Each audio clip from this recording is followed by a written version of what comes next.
So just last week, a significant, historic event happened in the world of gaming. We've been covering it loosely. The Microsoft-Activision Blizzard acquisition is upon us, ladies and gentlemen. We had Judge Corley grant the green light to Microsoft. And I got to applaud Microsoft, whether you love or hate them, just with how hard they were going at trying to make this happen. I mean, they pulled out all the stops to solidify this deal. They even went as far as offering Sony that decade-long deal for Call of Duty, giving them a decade-long guarantee, promising that they will keep Call of Duty on their platform. And surprisingly, at the time, back in the day, Sony rejected it. They were kind of, I guess, proud, too proud to cave in and be like, you know what, Microsoft, you can have it. But I also think they were scared, which honestly, I think the way that Sony acted just, prior to July 11th led to their downfall. I think after all that, they kind of shafted themselves just a little bit more. And I wanted to give a quick little opinion piece on this and stuff, switch it up with the gaming, because Sony is now going to miss out on all the other intellectual properties that are held by Activision Blizzard, essentially, except for Call of Duty. So Microsoft, Activision, and Blizzard are now free to pursue any ambitions they have with no obligation towards Sony. So I think this is a case where Sony's pride's going to be coming back and haunting them from behind, and not in a good way, like I do with your mom. So this revelation came from an exchange of emails between Phil Spencer and Jim Ryan, which was shared on a website online. And in the email, Phil Spencer proposed a 10-year deal to ensure that all the current Activision Blizzard games, including titles like Call of Duty, Overwatch, Crash Bandicoot, Spyro, and Diablo, would continue to be available on the PlayStation. So, that's a huge amount of IPs. And that's why I think it is a good move that Microsoft essentially is going to acquire them. I mean, it's going to happen really soon, ladies and gentlemen. Now, this proposal, for whatever reason, and probably regrettably now, was rejected by Jim Ryan. So basically, it's leaving Sony with only Call of Duty as part of the deal. Now, this turn of events obviously is probably leaving PlayStation fans very disappointed, because there's lots of numerous fans that value the other IPs as well. And some of them don't even have interest in Call of Duty. I know plenty of people who could give a rat's ass about Call of Duty as a franchise. In fact, it took me until Black Ops 3 to really sit down and try to play the game at all and give it a real hardcore shot. I think there was a person that said on Reddit that I think I recalled somebody on Twitter just saying that they could give a rat's ass about Call of Duty, and that, they wanted some of the other properties on there. Again, alone, just like with Diablo. Like, what a fucking franchise, right?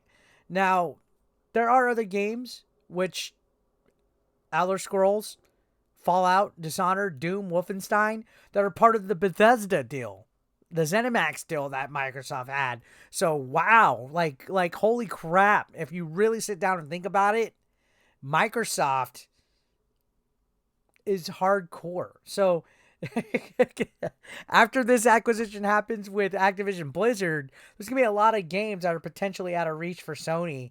And I think this situation is leaving Sony in quite an awkward position, to be quite honest.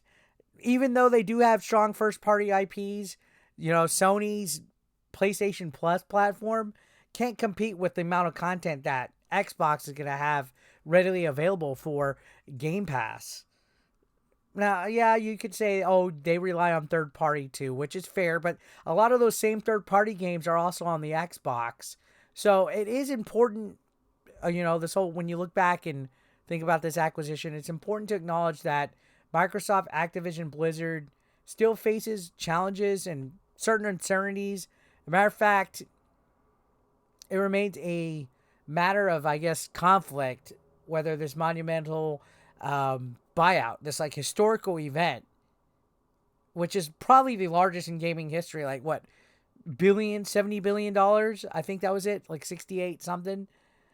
Uh, is this going to be wise for the industry? I know a lot of you other guys that watch this channel that come to the live streams and chat and give your thoughts are against this. For me, I'm really excited to see what's going to happen.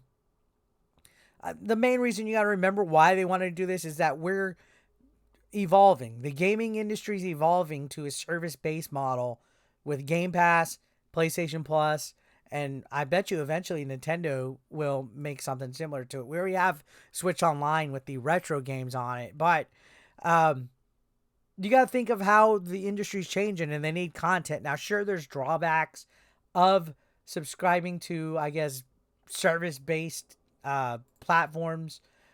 Each one has a monthly fee, which is kind of annoying when you have a whole bunch of stuff. Netflix, Sling, this, and that. Like, I don't even want to look at how much I pay for subscription services. But Sony shouldn't have passed on this opportunity that they had. They should have tried to play ball a little bit more, but this thing got murky with the FTC, with challenging it and stuff like that. It essentially became politics in a way. I think they deprived themselves of some of these upcoming things, like, again, Diablo, Overwatch, even Tony Hawk is an Activision Blizzard IP. On top of that, of course, Crash Bandicoot. So it's not just Call of Duty that people are craving. There's a demand for a lot of the IPs, the wide range of games that fall under this Activision Blizzard umbrella. And yeah, again, like I mentioned, Sony does boast a unbelievably strong first party IP, I guess, range of titles. But you have to remember, third party titles are essential for a platform success. If they don't have third-party support, it's going to go the way of the Wii U. The Wii U initially had third-party support, but then it filtered out really quickly. For a platform to thrive, it needs to have a balance between first-party and third-party offerings. And I feel Sony's decision in this is going to be limiting their potential for a catalog of games for people, because not everybody's going to buy an Xbox, even though now when you think of how they want to have the xCloud and how you can play Xbox Game Pass on a lot of different devices, you can play it on your fucking phone, you can play it on your computer, you can play it on TVs that are supported, tablets. There's all sorts of possibilities to be part of that Xbox ecosystem without necessarily needing to buy a console. So I feel that Sony kind of fucked itself over. So this whole scenario, honestly, I feel is a positive development for Microsoft in the industry as a whole, but I feel that Sony kind of limited itself to be part of this growth. I feel that the future of this gaming industry is going to be dominated by service-based models, and it could be concerning, but it's going to be interesting to see what happens now. Obviously, I bet Microsoft will eventually license out their properties and stuff. Maybe they'll get a timed exclusive window on their Xbox, Game Pass and Xbox consoles. I don't know. There's a lot of stuff that this can go, but there's definitely missed opportunities that Sony dropped the ball on here, regardless of which way you want to slice it. I think they were a little prideful rejecting that 10-year deal.